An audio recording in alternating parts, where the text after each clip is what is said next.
Escuchemos al pastor Víctor Manuel Buitrago y la sabiduría de la palabra de Dios para hoy.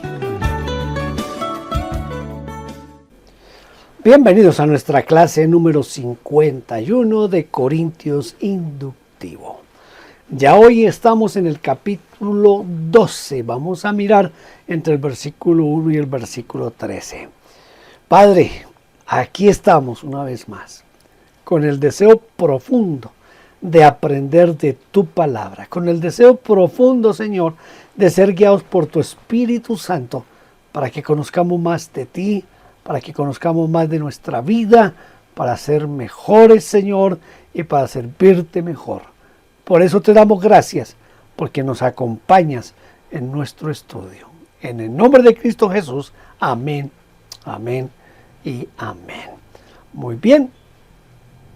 Vamos a iniciar leyendo de los versículos 1 al 5. Segunda a los Corintios, capítulo 12, versículos 1 al 5. Ciertamente no me conviene gloriarme, pero vendré a las visiones y a las revelaciones del Señor. Conozco a un hombre en Cristo que hace 14 años, si en el cuerpo no lo sé, si fuera del cuerpo no lo sé, Dios lo sabe, fue arrebatado hasta el tercer cielo. Y conozco al tal hombre, si en el cuerpo o fuera del cuerpo no lo sé, Dios lo sabe, que fue arrebatado al paraíso, donde oyó palabras inefables que no le es dado al hombre expresar. De tal hombre me gloriaré, pero de mí mismo en nada me gloriaré, sino en mis debilidades. Seguimos más o menos con la temática que traía el apóstol Pablo en la lección anterior. ¿Se acuerdan? Estábamos tratando de hablar un poquito acerca de cómo Pablo se gloria más en las debilidades que en las fortalezas que uno pudiera tener. Entonces vamos a empezar haciéndole unas preguntas a nuestro texto. ¿Quién podría ser ese hombre que conocía a Pablo y que fue arrebatado hasta el tercer cielo? ¿Quién podría ser ese hombre que fue arrebatado hasta el tercer cielo? Muy bien, pues veamos a ver qué nos dice aquí la Escritura. El hombre que conocía a Pablo era el mismo apóstol, era el mismo Pablo.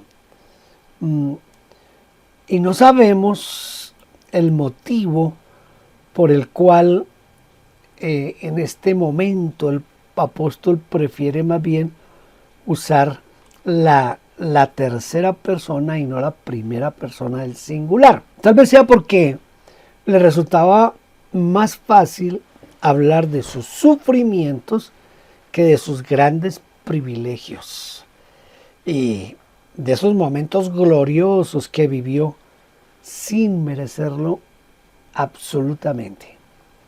Siempre fue consciente de la realidad de la gracia y solo, desde luego, la gracia de Dios sobre su vida. Dice, por la gracia de Dios soy lo que soy. Así dijo más adelante, ¿no? Por la gracia de Dios soy lo que soy. Ahora, ¿qué es el tercer cielo? ¿A qué se refiere Pablo cuando habla del tercer cielo? Los rabinos en la antigüedad señalaban la existencia de tres cielos. El primer cielo era el cielo de la atmósfera, es decir, el cielo azul, ese que nosotros vemos y que acostumbramos a llamar el cielo. El segundo era el cielo de las estrellas y el tercero era el cielo donde está Dios. El término en el griego sería empíreo o inflamado, más o menos sería como la explicación un poquitito así como para recurrir un poquito al griego. Ustedes saben que poco me gusta recurrir al idioma griego. Por eso, cuando se habla aquí de inflamado o ardiente por ser un lugar donde arde el fuego puro, eterno e incorruptible. Por eso en la Biblia hay referencias acerca de Dios como fuego consumidor. Eso por lo menos leemos en Hebreos 12:29, o en Malaquías 3:2 lo leemos como fuego purificador, el cual hace a los vientos sus mensajeros y a las flamas de fuego sus ministros, dice el Salmo 104. En el libro del Deuteronomio continuamente se menciona a Dios hablando desde el fuego. Por ejemplo, en Deuteronomio 4:12, en el 5:4, y bueno, hay otros pasajes donde se menciona al Señor hablando en el fuego. Al tercer cielo, Pablo lo llama también paraíso. Barclay, en su comentario, él dice: la palabra paraíso proviene de un término persa que significa, a ver, para que no se me, porque me están quedando aquí yo a veces me pongo a hablar y se me olvida que tengo aquí las ayudas para que ustedes vayan tomando sus apuntes, pero bueno, ahí están. Sigo hablando sobre lo que dice Barclay. Barclay dice que la palabra paraíso proviene de un término persa que significa jardín amurallado. Cuando un rey persa deseaba conferirle un honor muy especial a alguien que apreciaba, lo hacía haciendo que esa persona fuera su acompañante en su jardín, y le otorgaba el derecho de caminar por los jardines con el rey, como una forma de relación cercana, íntima. Entonces, seguramente que esa figura está en la mente no solo del apóstol Pablo, sino de la mayoría de judíos cuando se pensaba en el paraíso. ¿Qué oyó Pablo en el tercer cielo o en el paraíso? ¿Qué fue lo que escuchó el apóstol Pablo? Mire, Pablo oyó allí, según él, palabras inefables, es decir, cosas que no se pueden expresar y que superan la capacidad de descripción del ser humano. En el griego dice que oyó, la palabra que se utiliza allí, según el comentario de San Jerónimo, era una expresión técnica en el lenguaje de los iniciados. Escuche, en el lenguaje de los iniciados. Ahí está el término, más o menos como se diría en español, del término griego, arreta o remata. Entonces era una expresión que mostraba algo para mostrar personas que estaban iniciadas en ciertas cosas espirituales. Entonces eran de los iniciados. En otras palabras, cuando alguien hacía preguntas sobre ciertos ritos o palabras en los cultos de misterio, se le respondía arreta remata, y quedaba concluida la conversación, es decir, no se le preguntaba más y la respuesta se reservaba para aquellos que quisieran abrazar ese culto. Pero Pablo, desde luego, Pablo fue más allá, no solo oyó arreta remata, sino que, escuche, no es posible al hombre hablar. En el libro de Apocalipsis, Juan hizo también énfasis en lo que vio, pero aquí Pablo hace énfasis en lo que oyó. Entonces hay una pequeña diferencia, ¿verdad? Tal vez necesitaríamos leer un poquito en el Evangelio de Lucas, en el capítulo 16, versículos 19 al 31, para entender un poquito acerca de esta parte que les voy a hablar. Vamos a hacer esta lectura de Lucas 16, del 19 en adelante. Había un hombre rico que se vestía de púrpura y de lino fino y hacía cada día banquete con esplendidez. Había también un mendigo llamado Lázaro, que estaba echado a la puerta de aquel lleno de llagas, y ansiaba saciarse de las migajas que caían de la mesa del rico, y aun los perros venían y le lamían las llagas. Aconteció que murió el mendigo y fue llevado por los ángeles al seno de Abraham. Y murió también el rico y fue sepultado. Y en el Hades alzó sus ojos estando en tormentos y vio de lejos a Abraham y a Lázaro en su seno. Entonces él, dando voces, dijo: Padre Abraham, ten misericordia de mí, envía a Lázaro para que moje la punta de su dedo en agua y refresque mi lengua, porque estoy atormentado en esta llama. Pero Abraham le dijo: Hijo, acuérdate que recibiste tus bienes en tu vida y Lázaro también males, pero ahora este es consolado aquí y tú atormentado. Además de todo esto, una gran cima está puesta entre nosotros y vosotros, de manera que los que quisieran pasar de aquí a vosotros no pueden, ni de allá pasar acá. Entonces le dijo: te ruego pues, padre, que le envíes a la casa de mi padre, porque tengo 5 hermanos, para que les testifique, a fin de que no vengan ellos también a este lugar.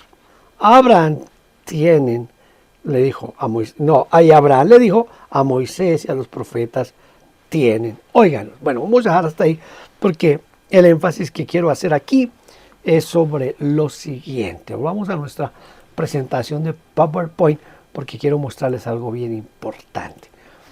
Esta es la tierra.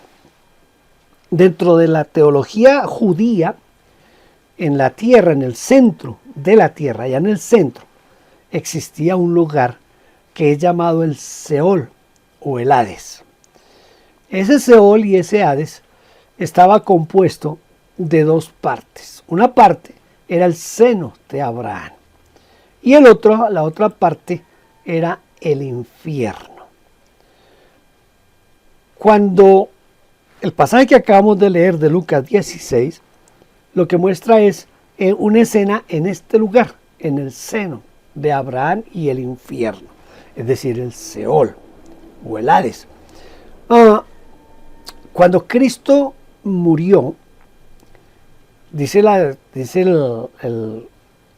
el apóstol Pedro que él descendió a predicar a los espíritus encarcelados. El credo apostólico nos dice que él descendió a los infiernos. En realidad lo que él hizo fue descender aquí al seno de Abraham. Por eso le dijo al ladrón que estaba al lado de él en la cruz: hoy estarás conmigo en el paraíso.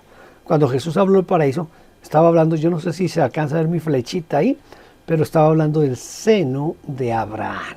De eso era de lo que hablaba el Señor cuando le dijo al ladrón: hoy estarás conmigo en el paraíso. Muy bien, el Señor desciende aquí al seno de Abraham. Abraham habla con el rico. Padre Abraham, si lo podemos llamar de esa manera, habla con el rico y le dice una gran cima. Note que esa cima está escrita con S, no con C, porque es una cima de profundidad. O sea, hay una profundidad entre el seno de Abraham y el infierno. Esto que acaba de aparecer aquí es lo que vamos a llamar el tercer cielo. Cuando nosotros leemos aquí en lo que acabamos de leer de la segunda carta a los Corintios, capítulo 12, versículo 2, que conozco un hombre sin el cuerpo, si fuera del cuerpo, que fue llevado al tercer cielo, Pablo nos está hablando de ese lugar, del tercer cielo. ¿Vamos bien hasta ahí? Tenemos seno de Abraham, tenemos el infierno, hay una gran cima entre el seno de Abraham y el infierno. En Efesios capítulo 4, en el versículo 8, nosotros leemos que el Señor llevó cautiva la cautividad. Entonces, ¿qué es lo que hizo el Señor Jesús? El Señor Jesús trasladó el seno de Abraham, lo llevó al tercer cielo. Ahí es cuando Él llevó cautiva la cautividad. Todos los que estaban en el seno de Abraham eran todos aquellos que habían muerto desde Adán prácticamente hasta la muerte de Cristo, pero que habían creído en Dios, que habían sido fieles a Dios. Ahí podemos hablar de Abraham, Isaac, Jacob, de David, de Daniel, de todos ellos estaban en el seno de Abraham. ellos fueron trasladados al tercer cielo, según Efesios 4:8. Y subiendo a lo alto, llevó cautiva la cautividad. Entonces, espero que haya quedado un poquito claro aquí esta parte. Sin embargo, déjeme, y yo me devuelvo un poquito por si usted necesita como mirar mejor el cuadro. Entonces les recuerdo, esta flechita que se ve bajando es cuando Cristo bajó para tomar la cautividad y llevarla al tercer cielo. Entonces, cuando Pablo nos está hablando aquí en Efesios 12, está hablando de este lugar, del tercer cielo. Ahí, al tercer cielo, escuche lo que le voy a decir. Ahí, al tercer cielo, el Señor llevó a todos los que habían muerto del pueblo de Israel, de los judíos, que habían muerto creyendo en las promesas de Dios y que habían sido fieles a Dios. Desde que Cristo resucitó hasta hoy, todos los que han muerto en Cristo Jesús van directo al tercer cielo. Recuerde que Pablo habla de estar en un lugar muchísimo mejor, porque está tratando, el apóstol Pablo, lo que está tratando es de, como de decir, mire, yo estoy aquí en la tierra, aquí tenemos sufrimiento, aquí tenemos dolor, hay un lugar donde vamos a estar muchísimo mejor, donde yo quisiera estar, pero, dice Pablo, por causa de vosotros, debo estar aquí, y por causa de la predicación del evangelio. Pero si por él fuera, él quisiera estar en el tercer cielo. Él quiere ir al tercer cielo. Todos esos que usted ha conocido, que murieron en Cristo, que fueron personas fieles al Señor, en este momento están en el tercer cielo. Esto es una cuestión un poquito extensa de explicar, pero de ahí es que van a venir cuando dice en Tesalonicenses capítulo, en la primera a los Tesalonicenses, en el capítulo 4, creo que del 17 en adelante, dice que los muertos en Cristo resucitarán primero. Es decir, que las almas de los que están en el tercer cielo vendrán y los muertos, sus cuerpos serán resucitados, se encontrarán en el cielo con sus almas, allá en el cielo, y dice luego nosotros los que hayamos quedado seremos transformados en un abrir y cerrar de ojos y nos reuniremos con Cristo en las nubes. Esto es el momento del rapto, del arrebatamiento de la iglesia. Ya me he metido donde no tengo que meterme, ¿verdad? Pero para que más o menos entienda un poco este panorama que a veces se pone un poquito difícil. Volvamos entonces aquí a lo que nos dice segunda a los Corintios 12:6. ¿Por qué Pablo no quería gloriarse de sí mismo? Mira lo que dice Corintios 12:6. Sin embargo, si quisiera gloriarme, no sería insensato, porque diría la verdad, pero lo dejo para que nadie piense de mí más de lo que en mí ve y oye de mí. ¿Por qué Pablo no quería gloriarse de sí mismo? Él dijo, para que nadie se forme un concepto superior a lo que ve u oye en mí. Dice la nueva versión internacional. El apóstol Pablo, cuando habla aquí del concepto más alto, es ese concepto que se tiene a veces de una persona que en cierta manera será mayor en autoridad, en influencia sobre las demás personas. Por eso a muchos les agrada que se mencionen sus títulos, sus grados académicos o sus nombramientos. Pero para el apóstol Pablo eso no es lo importante. Él se comportaba de una manera totalmente distinta. Él evitaba hablar de sus revelaciones, de todo lo que sabía y de sus grados honoríficos, y se contentaba con lo que la gente pensara de él. Solo lo que es justo, dice él, solo lo que ven y oyen en mí. A veces nosotros vivimos muy pendientes de los títulos académicos que tenemos. De hecho, hay algunos que exigen que se les llame reverendos. Tienen que decirle reverendo. Yo conozco uno que tienen que decirle mi apóstol. Y a la esposa tienen que decirle mi profetisa. Y si no es así, se enoja porque no le dijeron mi apóstol. Mientras que el apóstol Pablo pues no reclamaba títulos. Y es que así es que tiene que ser. Vamos a leer del versículo 7 al versículo 10. A ver qué se me hizo aquí mi texto bíblico. Y para que la grandeza de las revelaciones no me exaltase desmedidamente, me fue dado un aguijón en mi carne, un mensajero de Satanás que me abofeté para que no me fortalezca sobremanera, respecto a lo cual 3 veces he rogado al Señor que lo quite de mí. Y me ha dicho, bástate mi gracia, porque mi poder se perfecciona en la debilidad. Por tanto, de buena gana me gloriaré más bien en mis debilidades, para que repose sobre mí el poder de Cristo, por lo cual, por amor a Cristo, me gozo en las debilidades, en afrentas, en necesidades, en persecuciones, en angustias, porque cuando soy débil, entonces soy fuerte. Parece que leí mal aquí en esta parte, es para que no me enaltezca. Para eso fue el aguijón que le fue puesto a Pablo. Cuando se le dio a Pablo ese aguijón en la carne, ¿a qué realmente se refería? Muy bien. Aquí vienen lo que son las posibles razones o las teorías que hay acerca de cuál era el aguijón en la carne del apóstol Pablo. Primero, algunos decían que tenía una enfermedad de ataques agudos e inapreciables, impredecibles.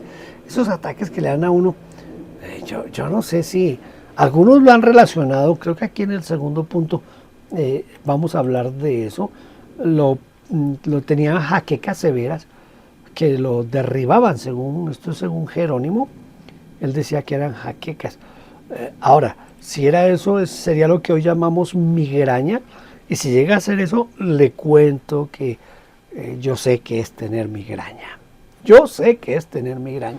Cuando yo tenía 7 años de edad, que es lo que recuerdo, quién sabe un poquito más antes, pero cuando yo tenía 7 años de edad y me daba migraña, yo perdía la facultad de hablar. Yo no podía hablar.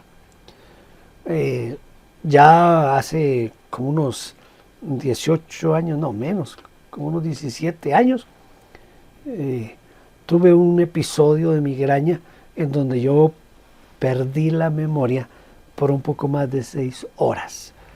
Las migrañas que a mí me daban eran fuertes. Y si eso era lo que sufría el apóstol Pablo, lo considero. No me estoy considerando igual a Pablo de ninguna manera, pero sí medio entiendo lo que es tener migraña. Eso no es cosa fácil.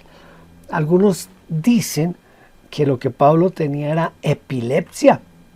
Y eso es, yo no sé decir que peor que la migraña, pero como eran ataques inesperados y para ese tiempo pues no habían. Hoy en día hay medicinas para tratar la epilepsia. Otros decían que era una enfermedad en los ojos. Lo que yo leí en alguna ocasión es que Pablo tenía los ojos demasiado brotados y por tenerlos muy brotados, por esa razón no veía bien. Otros dicen que era una fiebre crónica, algo así como una malaria virulenta, lo que tenía el apóstol Pablo. Una persona que padeció esta enfermedad describió ese dolor de cabeza como un hierro candente que atravesaba la frente. Otros piensan que son las tentaciones carnales y lo relacionan con lo que dice Romanos capítulo 6 y 7, donde Pablo como que muestra que hoy estaba luchando con algo. También en las tentaciones espirituales, como la duda, como evitar los deberes de la vida apostólica. Eso es lo que pensaba el apóstol Juan Calvino, que tenía que ver con esas tentaciones. Otros dicen que era su aspecto físico. Cuando hablan del aspecto físico, se refieren a que su presencia corporal lo mostraba como una persona demasiado débil. Perdón, yo creo que como alguien muy flacuchento, algo por ahí así. En noveno lugar, algunos piensan que el aguijón era la resistencia de su propio pueblo, los israelitas. Y por último, algunos dicen que era la resistencia de la familia de Pablo a la fe cristiana. Y es que a veces eso se conforma en algo difícil de llevar, porque si yo soy pastor y Dios me da la gracia que a través de mi predicación algunos acepten a Cristo y sean salvos, pero mi propia familia no quiere aceptar a Cristo, eso es frustrante y es una forma en que Dios nos muestra que si las cosas pasan, no pasan por nuestras habilidades, sino por la pura gracia y misericordia de Dios. Hay tantas cosas que pasan por la gracia y la misericordia de Dios y nosotros nos atribuimos que, hombre, es porque yo soy, no seamos tontos. Dios hace muchas cosas porque Él las quiere hacer y porque Él es Dios. Y necesito un instrumento, ese instrumento puedo ser yo en un determinado momento. ¿Les parece? Vamos a leer ahora. No, me iba a saltar aquí ya una de las preguntas que tenemos. Y vaya a leer el siguiente pasaje de la Escritura, pero todavía no es. ¿Por qué Dios no liberó a Pablo de eso que lo atormentaba? Haya sido un demonio, haya sido ese aguijón, haya sido esa enfermedad, haya sido lo que haya sido. ¿Por qué Dios no liberó al apóstol Pablo de eso? Porque muchas veces nos podemos preguntar eso, pero Dios tiene sus razones. Mire, al aguijón, el apóstol Pablo lo llama mensajero de Satanás. O como dicen literalmente en el griego, un ángel de Satanás. O un demonio. Que lo abofeteaba, es decir, lo golpeaba, lo maltrataba, lo torturaba. Del cual parece que nunca pudo ser liberado. Él nunca dijo que había sido liberado de ese mensajero de Satanás, ¿verdad?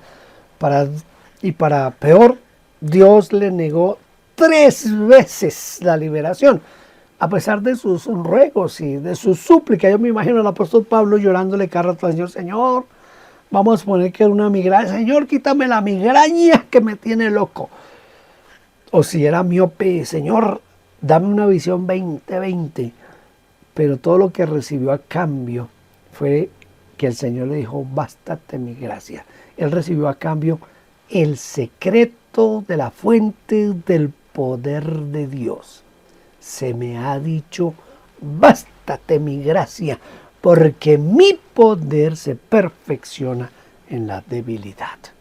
Mire, la Biblia latinoamericana dice: pero me respondió, te basta mi gracia, mi fuerza actúa mejor donde hay debilidad. Eso es lo que tenemos que aprender nosotros del apóstol Pablo. Cuando Pablo vio pues, que el mal que tenía, al fin de cuentas, era para que el poder de Dios fluyera a través de su vida, él dijo: pues ¿qué voy a hacer? Me gloriaré en mis debilidades para que repose, o sea, para que habite, para que esté conmigo, para que esté sobre mí el poder de Cristo. No era suficiente tener debilidades, sino lo mejor era, y eso es lo que tenemos que aprender nosotros, a gloriarnos en esas debilidades, a aceptar ese dolor o esa enfermedad como un título honorífico. Por eso Pablo añadió: y por eso me alegro cuando me tocan enfermedades, humillaciones, necesidades, persecuciones, angustias por Cristo, cuando me siento débil. Entonces soy fuerte, dice la Biblia latinoamericana. Yo resalté aquí algunas cosas para que las miráramos. Por eso me alegro cuando me tocan enfermedades. ¿Usted ha estado enfermo? En lugar de quejarse, piense qué tiene Dios para usted con su enfermedad. Humillaciones, necesidades. persecuciones y angustias por Cristo. Angustias por Cristo, escuchen, no cualquier tipo de angustia, son angustias por Cristo. Eso nunca lo puede olvidar. Entonces, el aguijón tenía estas 5 púas. Si se puede hablar de esa manera, tenía 5 púas que lo debilitaban por un lado, pero que al mismo tiempo hacían que el poder de Cristo estuviera en la vida del apóstol Pablo. Vamos a leer la segunda a los Corintios, capítulos 11 al 13. Vamos a leer lo que nos dice aquí la palabra del Señor en este pasaje. Dice: me he hecho un necio al gloriarme. Vosotros me obligasteis a ello, pues yo debía ser alabado por vosotros, porque nada he sido menos que aquellos grandes apóstoles, aunque nada soy. Con todo, las señales del apóstol o de apóstol han sido hechas entre vosotros en toda paciencia, por señales, prodigios y milagros. Porque ¿en qué habéis sido menos que las otras iglesias, sino en que yo mismo en yo mismo no os he sido carga? Perdónenme, perdonadme este agravio. Se me salió esto cuando estoy grabando y me equivoco hacer este sonido con la lengua. ¿Qué señales dio Pablo para demostrar que era un verdadero apóstol? ¿Cuáles fueron esas señales que nos menciona aquí? Entonces, primero, la paciencia. Segundo, señales, o dice por señales. Tercero, prodigios. Mire, la palabra prodigio significa un suceso extraño que excede los límites regulares de la naturaleza. Eso es lo que nosotros llamamos comúnmente milagro, ¿verdad? El prodigio aquí es un milagro. Cuando habla de señales, la señal sirve para indicar algo. Las señales, por ejemplo, en la ruta nos indican los diversos caminos que podemos tomar, o las distancias, o si hay curvas o no hay curvas. Las señales en las fábricas nos muestran también zonas exclusivas, ¿verdad? En este caso, las señales del apóstol han sido hechas entre vosotros, aunque no dijo cuáles fueron esas señales, pero muy seguramente eran los milagros, ¿verdad? Sanidades y todo ese tipo de cosas.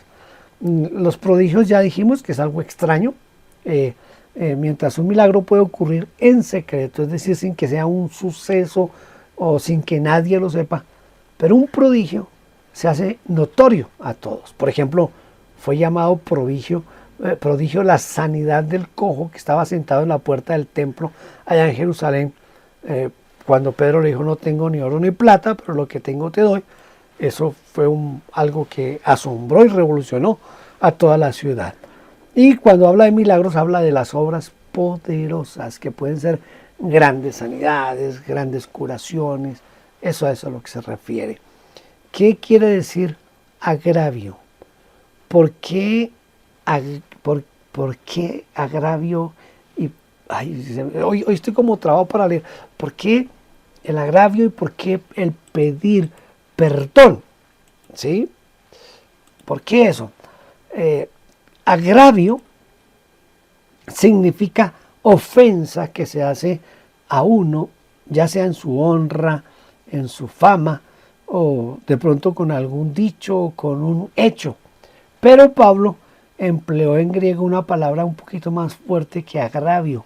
Él utilizó la palabra que significa maldad, injusticia, pecado, iniquidad.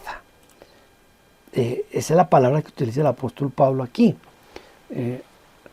Y se podría traducir: perdónenme esta maldad.